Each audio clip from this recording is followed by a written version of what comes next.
What's up, y'all? I'm Kerry. And I'm Dee Dee. And this is the Woods Family Show. Yes. All right. So today we got a few topics. One is, should the man be the sole provider in the household? Um, what do you think about that? I think um if that's the dynamic of your relationship in your household, because I can't say for every relationship or every situation that the man should be the the sole provider or sole, like it depends on your situation. It depends on their dynamic. It depends on how they're doing things. Because in many cases, I can't say the man should be. That depends on your choices and how your life is. Because a lot of cases, the men, it could have, they could have came into a relationship. It could have been a relationship where the woman was the sole provider in the beginning and the man was not. And she accepted that, and that was fine with her. So, she was the one working and he wasn't, and that was fine with her. And that's how they're fine with their relationship being that way. So if that's the case, then I guess it's fine for them. But you can't really say, well, I can't really say that it should be that way for every, just a broad overall, situation, because it depends. What you think? I think I like when I see from time to time men who are the person, the homebody, the one who's taking the kids to school, feeding, making sure the house is clean. I kind of think it's interesting that the roles have been reversed, Reverse. and I can't stand when I see women say he needs to be working. It's like, what you mean? But you, Somebody got to watch the kids. Somebody got to be, because I know that when two people are working, something gets missed. Like, you're working a day shift, I'm working a night shift. You got the kids sometime, I got the kids sometime. We don't never have the same days off. The kids are growing up still latchkey because while I'm at home with them, I'm still wondering about what I got to do at work. So there's no break here. In our situation, I was working for a long time. mm-hmm. And well, we initially started working together, and then we had some babies, and somebody got me home because we didn't have any help. That's a whole nother, a whole nother But thing. you know what? I could say that I've been guilty of, saying, oh, seeing a dude at home with, getting the kids and supposed to be cooking, making lunch. And I've been guilty in the past of saying, that nigga need to go get a job. No, I'm just saying, because you used to, I'm guilty of that, because I'm used to feeling like the man should be the one going out and work, or both of y'all. I'm not against both parties working, but I'm guilty. I've been guilty of saying, that just don't look right. Seeing this dude sitting at home while you see the woman getting up 6 o'clock in the morning going to work, and the dude is in the house. Mm. And I've been guilty of saying that just didn't look right, and he need to get up and go get a job. I don't care what. Yeah. Now I like But the way the roles are now, because it's not everybody. It's everybody. Mostly, I think out of 100%, you still got 55% of the people, both people working. Yeah. And paying too much in daycare, and barely making it, but not being able to really decipher why one should not work, or just Because in that role on that role mindset of we both got to work to make it happen, and but we still just bring $3,000 and we need you're four. still struggling. But I think also it's a lot of women don't feel like being at home is really beneficial to them. That's another thing that I've come across too. A lot of women don't feel like being like a homemaker is an important job. Like, you just at home, and you need to be, they feel like they need to be doing something more to make themselves feel better. Now, like I said, to each his own. I think if you sometimes I feel it's a selfish thing, though, because you don't really look, and it's just case by case. This isn't for everyone, but in a lot of cases, it's a selfish act, because I feel like you should look at the overall picture, and look at what is needed for your family, not just to do what you think is best for you, but your family as a whole. So if being home with your kids while your husband work, or while your husband is at home with the kids while you work, and eliminating daycare costs, if that's going to benefit your family more, then I think that's the approach you should take.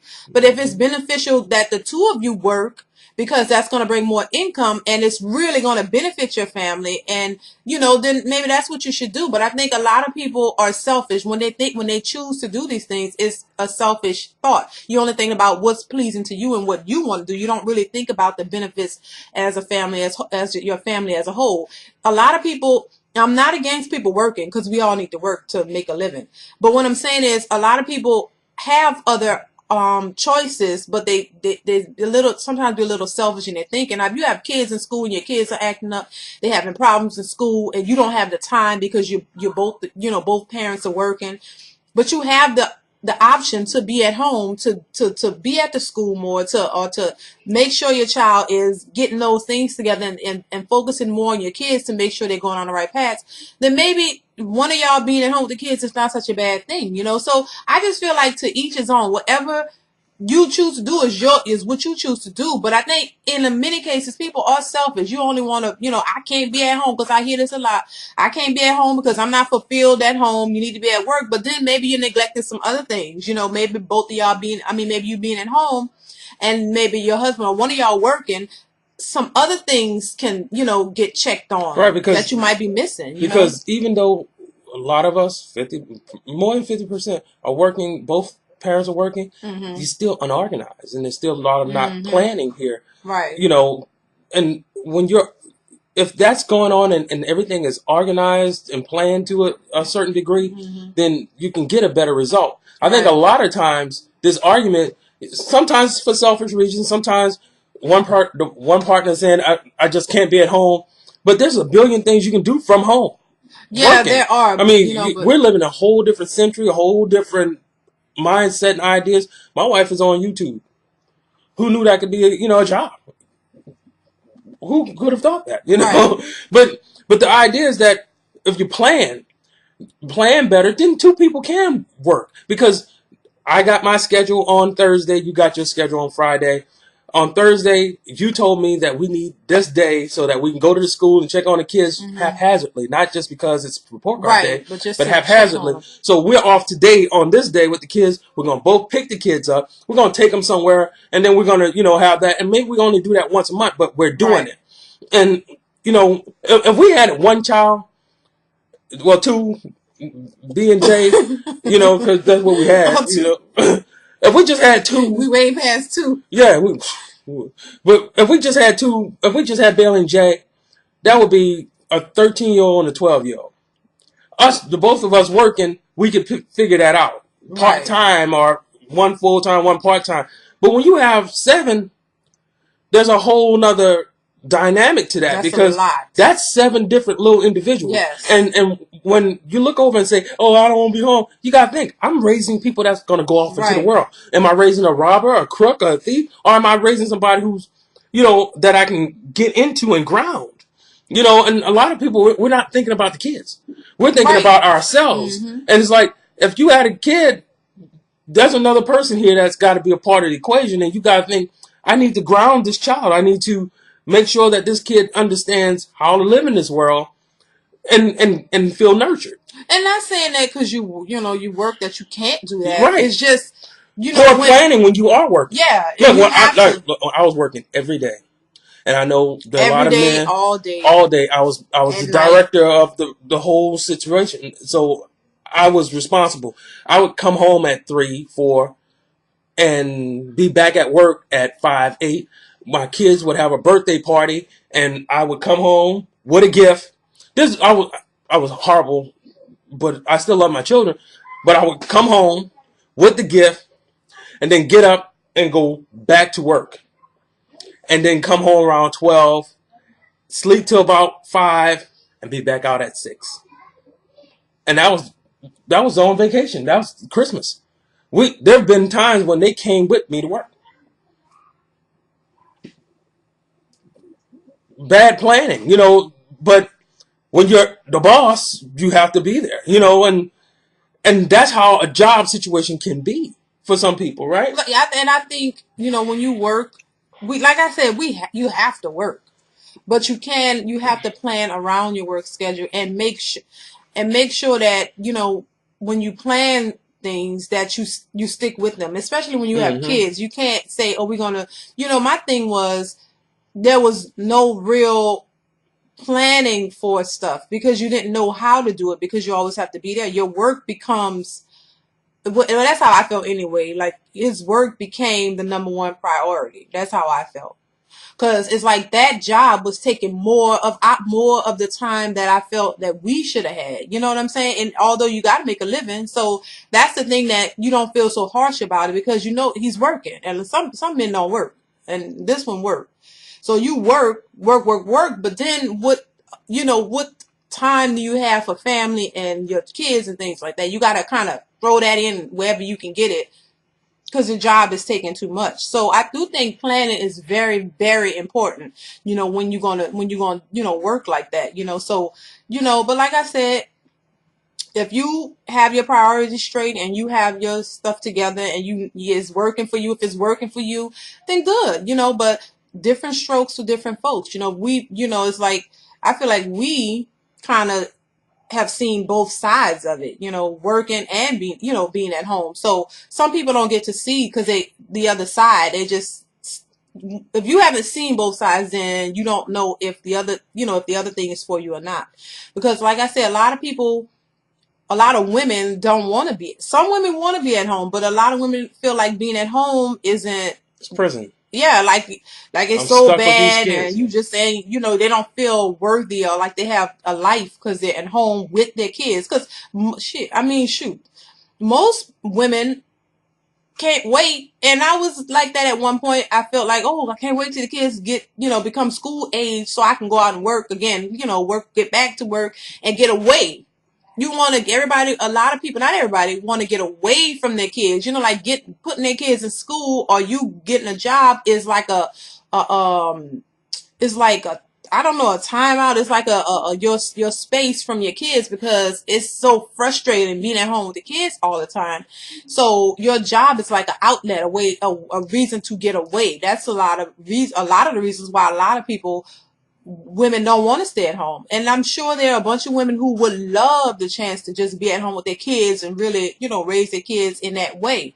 But a lot of women, that's escapism. They want to get away from the children because it's wearing them down, and I was thought to believe that too, but it's like, if you look at it like that, then I don't think you should go to work, and it's just my own opinion, to escape your family, Or the people leave that work you to brought, escape your job right, that because you're back home but you're not planning anything, so right. it's So still just bad. yeah, it's just, a lot of women always say, which is true, you need a break. As a woman, yes, I agree with that. I think you do, because you do so much, especially for your children and stuff like that. And especially when you're at home, some people think being at home is easy. Some people think it's the hardest job ever. I think it's a little bit of both. I think it can be what you make it. I think it's what you make it. It's not the hardest job. It's not the easiest one because you taking care of your family. So it should be, when you think about it, the most rewarding job because you're actually able to talk to your kids. They can talk to you all day. Even though they drive you crazy sometimes, they come to you with questions. You can talk to them. You can teach them things. They don't have to hear it firsthand from somebody else at school. You know what I'm saying? It's like, Secondhand, yeah. right, yeah. Second, yeah, you can actually have more hands on with raising your kids and hopefully instilling some positive things in their lives so that they'll take that with them as they grow older. So it is a good thing, but it may not be for everybody. Like I say, to each his own. It's just, you hear a lot, and sometimes you hear, if you listen to what people say, I've heard people say, "Oh, I can't be at home. I gotta work. I gotta be outside of the home. I gotta be outside of the home." So sometimes you internalize that and you think that's what you need to be doing, but I think you should do what is best for you. Like I say, if it's best that you work outside the home and do that. If you don't let other people tell you what you should be doing. And don't let videos. Just do what is best for you. Don't let pop stars determine how your life should be, because that's do what is best for you, whatever that is. Cause do what's honestly best for you, not because you want to be like Rihanna and you see that she's out in the world and she's working. The grass is not always green on the other side. You have to know what is best for your family, and like I say, just no, do what's best for your overall family, not just what you think is best for you, because whatever the choices you make as an affect your whole family. So, but like I say, whatever is best for you, honestly, what is best for you, you do that. Don't do what other people tell you, because other people tell you all kind of stuff, but you can't follow that. You got to figure out what you need to do and what's best for your family, what's best for you and your husband and your children, and do that, whatever Yeah. that is. And So, that's all we got because it's already yes. over 15 minutes. I don't even know if this is going to go up. But yeah, I would love to hear your comments on this video, because this is a topic that you always hear about people, working at home, even homeschooling. That's another issue. People have their thoughts on that, but it's just, yeah, I would love to Homeschooling hear is safer than your sending them to thoughts. school. I mean, seeing as all All the these killings killings and at the shootings school. and crazy stuff going on, it's getting worse. So you gotta be, when you send your kids to school and you go to work, you gotta be a little worried about that. I wonder if some fool gonna come shooting up in my child's school. It's just scary. It's just getting worse. But it's a mess. All right, y'all have a good one. All right. Bye. Peace.